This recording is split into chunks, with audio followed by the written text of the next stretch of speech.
Hi guys, welcome to my channel. आज हम इस वीडियो में देखेंगे कि एक पीएलसी के मदद से आप किसी भी हैवी लोड को कैसे ऑन कर सकते हैं, किसी भी हैवी लोड का कैसे चला सकते हैं। और देखेंगे कि लैच और अनलैच क्या होता है, अनलैच क्या होता है। ठीक है। और आशा करता हूँ कि मेरा जितना भी पिछला वीडियो है पीएलसी इस कोर्स का, वो आपको समझ में आया होगा। ठीक है। अगर आपको कोई भी प्रॉब्लम आता है तो कमेंट बॉक्स में कमेंट जरूर करना। मैं आपको सहायता करने करूँगा ज़रूर। उस प्रॉब्लम को सॉल्व करने की कोशिश करूँगा। ठीक है, तो चलिए स्टार्ट करते हैं बिना किसी देरी के। देखिए, ये एक एक पीएलसी का इमेज है। तो यहाँ पे क्या-क्या दिया है ये सब देख लेते हैं पहले। तो मैं थोड़ा ज़ूम कर लेता हूँ। देखिए, ये जो पावर वाला इंडिकेटर है, ये पावर वाला जो इंडिकेटर है आपका, 1 मिनट। देखिए, ये जो पावर वाला इंडिकेटर है आपका, ये इंडिकेटर क्या शो करता है? हमारा इस पीएलसी में पावर सप्लाई जा रहा है कि नहीं जा रहा है। अगर पावर सप्लाई जा रहा है तो हमारा ये पावर वाला जो इंडिकेटर है ये ग्लो करेगा। ठीक है। उसके बाद एरर। पीएलसी के प्रोग्रामिंग के अंदर हमारा कोई भी एरर आता है तो उस एरर को कैसे पता चलेगा? उस एरर को हमारा ये जो एरर वाला जो इंडिकेटर है, ये हमारा अगर कोई भी एरर प्रोग्रामिंग में एरर आएगा तो उस एरर को सॉल्व करने के लिए हमको ये एरर देखना होगा कि ये एरर में कोई भी प्रॉब्लम, अगर प्रोग्रामिंग में कोई भी प्रॉब्लम आया है तो हमारा ये जो है एरर इंडिकेटर ये हमारा ग्लो करेगा। बैटरी लो, पीएलसी के अंदर जो बैटरी लगा रहता है उसके अंदर जो उसके अगर बैटरी किसी भी तरफ लो हो गया बैटरी, तो वो हमारा यहाँ पे ये जो इंडिकेटर है ये ग्लो करेगा। ठीक है। अभी हम्म, अभी यहाँ पे RS2, ये आपका RS-232 और 485 होगा। ये गलती से ये हो गया, मैं इसको सही कर देता हूँ।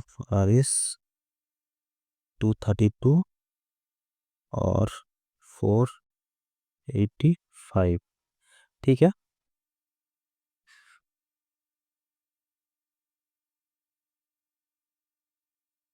इसको थोड़ा कम कर लेते हैं हम। ठीक है। और इसको थोड़ा पहले से लिख देते हैं, RS-232 और 485। ठीक है। ये हो गया हमारा। ये RS-232 और 485 क्या है? देखिए, जो भी हमारा कम्युनिकेशन केबल लगा होगा वो अगर RS-232 लगा रहेगा तो हमारा RS-232 वाला जो इंडिकेटर है वो ग्लो करेगा। और RS-485 लगा रहेगा तो हमारा RS-485 इंडिकेटर ग्लो करेगा। ठीक है। इतना तक क्लियर। और यहाँ पे ये जो पार्ट दिया हुआ है ना, ये जो पार्ट है हमारा, ये पार्ट हमारा हमारा जो भी आउटपुट या इनपुट ऑन होगा उसी के हिसाब से ये इंडिकेटर जलने लगेगा, इंडिकेटर ग्लो करेगा। और यहाँ पे अगर पीएलसी रन कंडीशन में है तो हमारा ये इंडिकेटर ग्लो करेगा। अगर पीएलसी स्टॉप कंडीशन में है तो हमारा ये इंडिकेटर ग्लो करेगा। ठीक है। और ये हो गया आपका कम्युनिकेशन पोर्ट जो है आपका, पीएलसी की मदद से आप किसी भी प्रोग्राम को इसके सहायता से आप यहाँ पे अपलोड कर सकते हैं। ठीक है। अच्छा, यहाँ पे और एक फ़ोटो ले लेता हूँ। इस फ़ोटो में बहुत सारी भूल है तो मैं दूसरा फ़ोटो ले लेता हूँ यहाँ पे।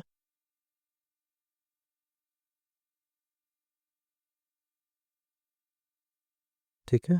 ये हो गया हमारा दूसरा फ़ोटो। देखिए, यहाँ पे RS-232 485 है।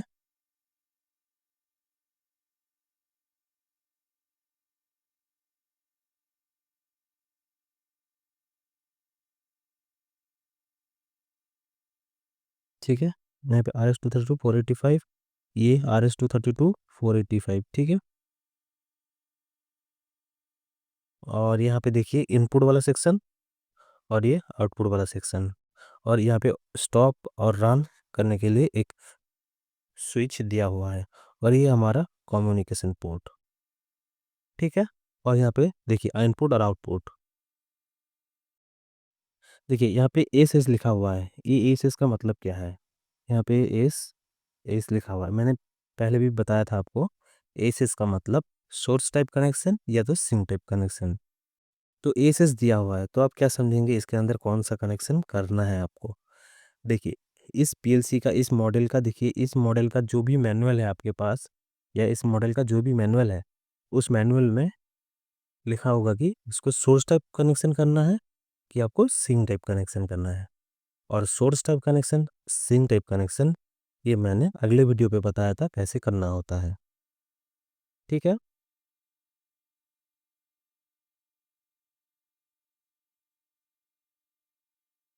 तो हमारा उसके बाद क्या होगा कि ये हो गया आपका x0, x1, x2, x3, x4, मेरा x7 तक यहाँ पे आया है। उसके बाद फिर हमारा हमको एस एस दिया हुआ है।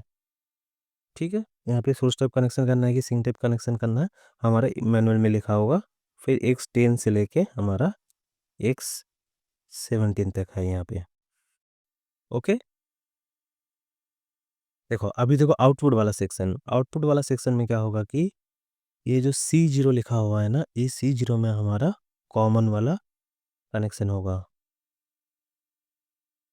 ठीक है, और हमारा Y0 में हमारा आउटपुट निकलेगा, Y0 Y1 सेम इसमें भी कॉमन लगेगा, और Y2 Y3 में हमारा आउटपुट निकलेगा। सेम C2 में हमारा कॉमन लगेगा, Y4 Y5 में हमारा आउटपुट निकलेगा। ठीक है, तो इसको डिटेल में जान लेते हैं। पहले मैं इसको क्लियर कर लेता हूँ थोड़ा।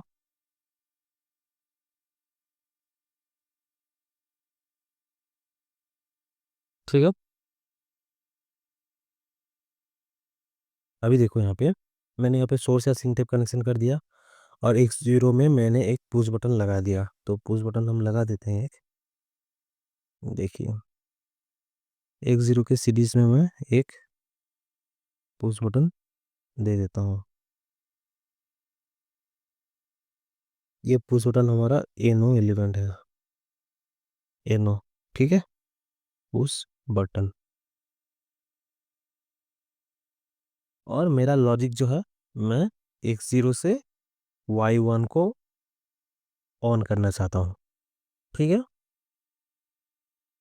तो y1 को ऑन कैसे करेंगे? जैसे हम इस पुश बटन को प्रेस करेंगे तब हमारा ये यहाँ से सर्किट पूरा हो जाएगा, और हमारा सप्लाई जाके x0 को ऑन करेगा, और जो भी हमने लॉजिक लगाए हैं उसके हिसाब से मेरा y1 में पावर सप्लाई आएगा। y1 में क्यों आएगा? क्योंकि मैंने लॉजिक उसी हिसाब से किया हुआ है कि x0, अगर x0 में कोई भी अगर इनपुट सप्लाई आता है तो मेरा y1 से आउटपुट निकलेगा। ठीक है, तो आउटपुट कैसे निकलेगा? देखिए ये जो कॉमन वाला टर्मिनल है, ये कॉमन वाला टर्मिनल में हम 24 वोल्ट सप्लाई देंगे, 24 वोल्ट सप्लाई देंगे, कॉमन में 24 वोल्ट सप्लाई देंगे। तो मेरा आउटपुट में भी y0 और y1 में भी हमारा 24 वोल्ट निकलेगा। ठीक है, तो हम क्या करेंगे अभी? देखो मैंने x0 से y1 को हाई किया था आउटपुट को, तो मैं x0 से y1 से एक ले लूँगा। y1 से क्या करूँगा, एक कॉयल को मैं ऑपरेट कराऊंगा।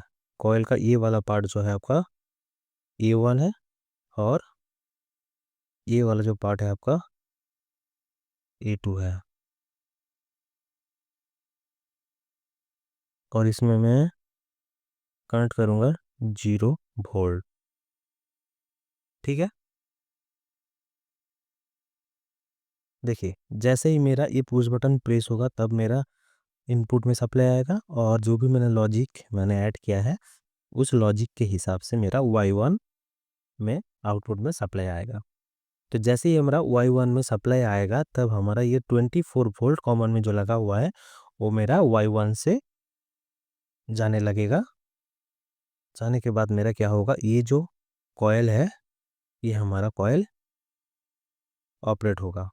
और जैसे ये कॉइल ऑपरेट होगा, इसका जो भी एनो पॉइंट है हमारा NC बन जाएगा, और जो भी NC पॉइंट है वो हमारा एनो बन जाएगा। ठीक है, तो इसका जो भी एनो पॉइंट है वो एनो बन NC बन जाएगा, और NC का जो जो भी पॉइंट है वो एनो बन जाएगा। तो हम जैसे ये हमारा कॉइल ऑपरेट हुआ, इसको मैं दे देता हूँ R1। ठीक है, जैसे ही मेरा ये वाला जो ऑपरेट होगा, इसके कॉमन में मैं, मुझे कुछ सप्लाई इसमें चाहिए हो, इससे निकालना है, तो मुझे इसकी कॉमन में कुछ ना कुछ सप्लाई देना होगा। ये जो दो मैंने दिया है, ये और ये हो गया आपका इस कॉइल को ऑपरेट करने के लिए। ठीक है, तो मुझे जो भी आउटपुट सप्लाई चाहिए, तो वो आउटपुट सप्लाई मुझे कॉमन में कुछ देना होगा। जैसे मान लीजिए मैं कॉमन में 24 वोल्ट दे सकता हूँ, या तो 220 वोल्ट AC दे सकता हूँ, या तो 110 वोल्ट AC दे सकता हूँ। ठीक है, तो कॉमन में मैं दे देता हूँ 220 वोल्ट AC, या फिर सॉरी, तो यहाँ पे मैं दे देता हूँ कॉमन में फेज दे देता हूँ। ठीक है, तो कॉमन में मैंने फेज दे दिया, और मेरा एनो वाला, ये जो एनो वाला टर्मिनल है मेरा, ये एनो वाला टर्मिनल से मेरा फेज निकलेगा। ये फेज हम, इस फेज से हम क्या करेंगे, एक इस फेज से हम क्या करेंगे कि एक मिनट,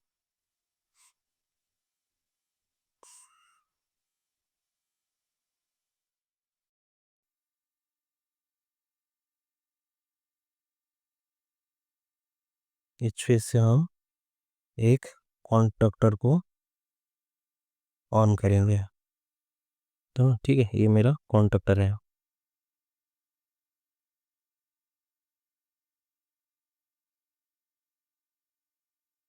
ये मेरा कॉन्टैक्टर है। तो कॉन्टैक्टर में क्या होगा कि मेरा RYB 3 फेज जाएगा। तो R, ये हो गया Y, और ये हो गया आपका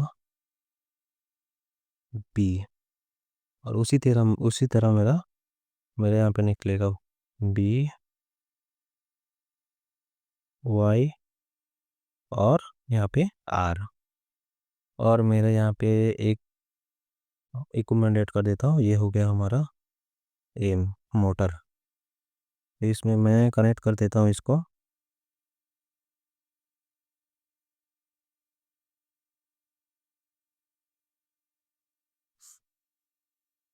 ठीक है,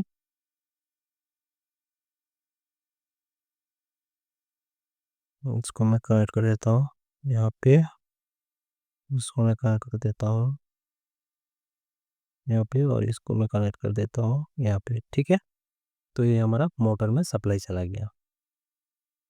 अभी क्या होगा कि जैसे हम इस रिले ऑपरेट होगा, ये रिले ऑपरेट होने के बाद मेरा क्या होगा, एनो NC हो जाएगा, जैसे मैंने यहाँ पे बताया था। तब जो हमारा एनो यहाँ पे मैंने यूज़ किया है, ये एनो जो मैंने यूज़ किया है, ये एनो क्या होगा, NC बन जाएगा। और ए कॉमन में मैंने 220 वोल्ट AC दिया हुआ है, तो मुझे आउटपुट में यहाँ पे 220 वोल्ट, एक मिनट, 220 वोल्ट AC मुझे आउटपुट देगा। ठीक है, तो मेरा ये आउटपुट आएगा यहाँ पे, और मैं यहाँ पे एक न्यूट्रल कनेक्ट कर देता हूँ। ये मेरा न्यूट्रल है, न्यूट्रल मैंने डायरेक्ट दे दे रहा हूँ। और ये हमारा A2 वाला है, A2 है, और ये मेरा A1 है। ठीक है, तब हमारा क्या होगा कि यहाँ पे सप्लाई बराबर आ रहा है, यहाँ पे सप्लाई आ रहा है, यहाँ तक यहाँ तक आके रुक जा रहा है, क्योंकि मेरा ये कॉइल ऑपरेट नहीं है। ठीक है, जब हम इसमें मेरा A1 में सप्लाई आ जाएगा, तब मेरा ये कॉइल ऑपरेट हो जाएगा। तब ये जो सप्लाई है, इसका जो सप्लाई है, ये वाला सप्लाई मेरा यहाँ पे आने लग जाएगा। जैसे ही मेरा आएगा ये मोटर ऑन कंडीशन में आ जाएगा। ठीक है। इस ये हो गया हमारा एक पीएलसी के मदद से हम एक हैवी इक्विपमेंट को, हैवी लोड को कैसे चला सकते हैं। ठीक है। फिर भी और एक बार बता देता हूँ मैं, यहाँ पे देखो,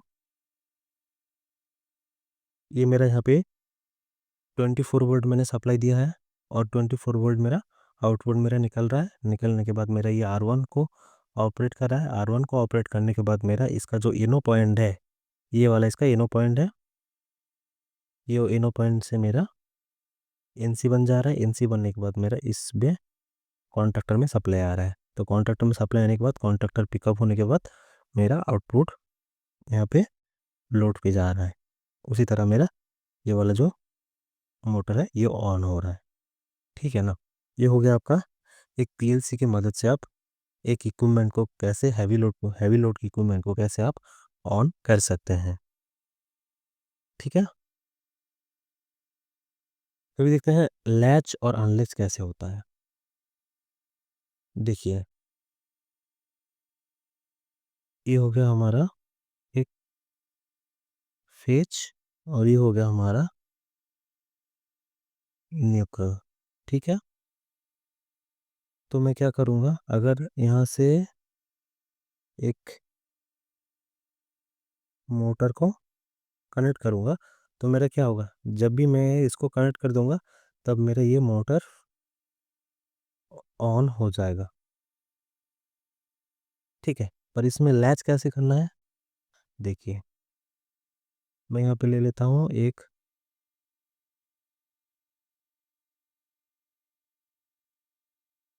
पुश बटन ले लेता हूँ। ठीक है।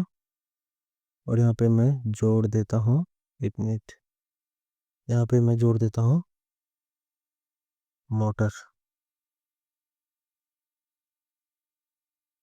तो जैसे ही मैं इस पुश बटन को प्रेस करूँगा मेरे यहाँ पे क्या होगा कि ये जो है ये मेरा कनेक्टेड हो जाएगा आपस में। इस पुश बटन को प्रेस करने के बाद तब मेरा क्या होगा, ये जो सर्किट है ये पूरा कंप्लीट हो जाएगा। ठीक है। तब हमारा मोटर ऑन हो जाएगा। ये हो गया आपका लैच। इसमें अनलैच कैसे करना है, देखिए,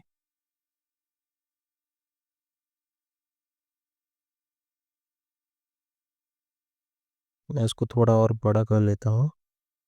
ठीक है। ये हो गया हमारा लैच। अभी अनलैच का पोजीशन देख लेते हैं। देखिए, मैंने यहाँ पे एक पुश बटन लूँगा।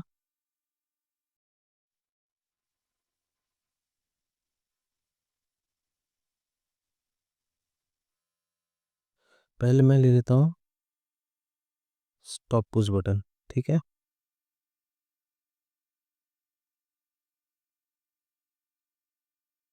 उसके बाद मैं ले लूँगा एक स्टार्ट पुश बटन।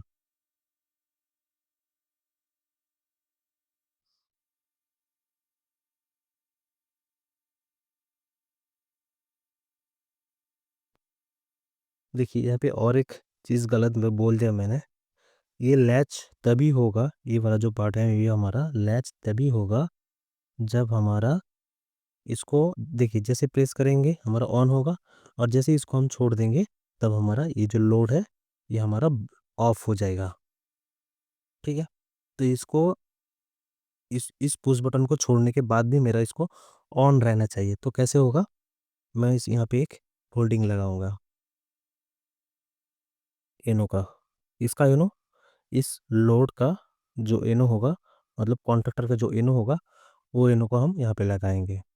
जैसे ही मैं इस पुश बटन को प्रेस करूँगा मेरा यहाँ पे सप्लाई जाएगा और ये इसका जो एनो लगाया था मैंने ये मेरा तब एनसी एनसी बन जाएगा। ठीक है। और उसके बाद मैं इस पुश बटन को छोड़ भी दूंगा ना तो मेरा जो सप्लाई है ये सप्लाई मेरा यहाँ से जाने लगेगा। ये जो सिस्टम है ये हमारा लैच सिस्टम है। ठीक है। अभी अनलैच वाला सिस्टम जो है वो मैंने अभी बता रहा हूँ। अभी ये हो गया, ये हमारा एक लोड है। तो देखिए मेरा सप्लाई कहाँ तक आ रहा है यहाँ पे, मेरा सप्लाई यहाँ तक आ रहा है, मेरा सप्लाई क्या हो रहा है, यहाँ तक आ रहा है। इसके बाद आगे नहीं बढ़ रहे क्योंकि ये पुश बटन एनो है। तो जैसे ही मैं इस पुश बटन को प्रेस करूँगा, ये मेरा आपस में कनेक्ट हो जाएगा और मेरा जो ये जो सप्लाई है ये आगे मोटर में चले जाएगा। और यहाँ पे एक होल्डिंग लगेगा, यहाँ पे मैं एक होल्डिंग दे देता हूँ जो मैं यूज करूँगा इसी पुश बटन का एनो। ठीक है, जैसे मैं इसको प्रेस कर दूंगा तब मेरा ये क्या होगा, एनो एनसी बन जाएगा, क्योंकि मैंने इसी लोड का एनो कॉन्टैक्ट मैंने यहाँ पे यूज किया था। जैसे मैं इस पुश बटन को छोड़ दूंगा तब मेरा क्या होगा कि जैसे मैंने पुश बटन को छोड़ दिया,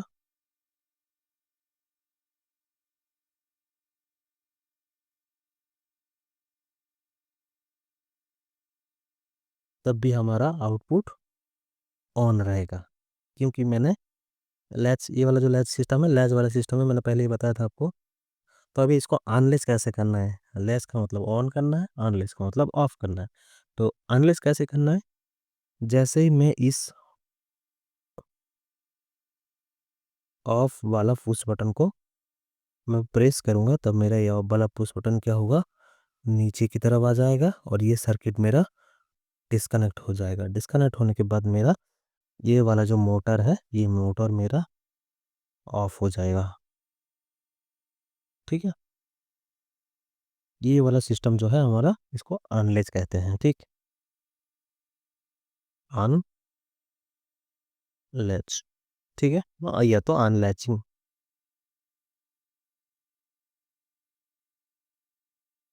ये हो गया हमारा लैच वाला सिस्टम और अनलैचिंग वाला सिस्टम। लैच वाले सिस्टम में मैं इसको खाली ऑन करूँगा और ये वाला जो एनो है, ये एनो मेरा इस मोटर के कॉन्टैक्टर का जो है उसका एनो मैं यहाँ पे यूज करूँगा। ये हो गया हमारा लैच वाला सिस्टम। पर यहाँ पे अनलैच वाला सिस्टम है जो इसको बंद करना होगा। ये हो गया हमारा अनलैच वाला सिस्टम।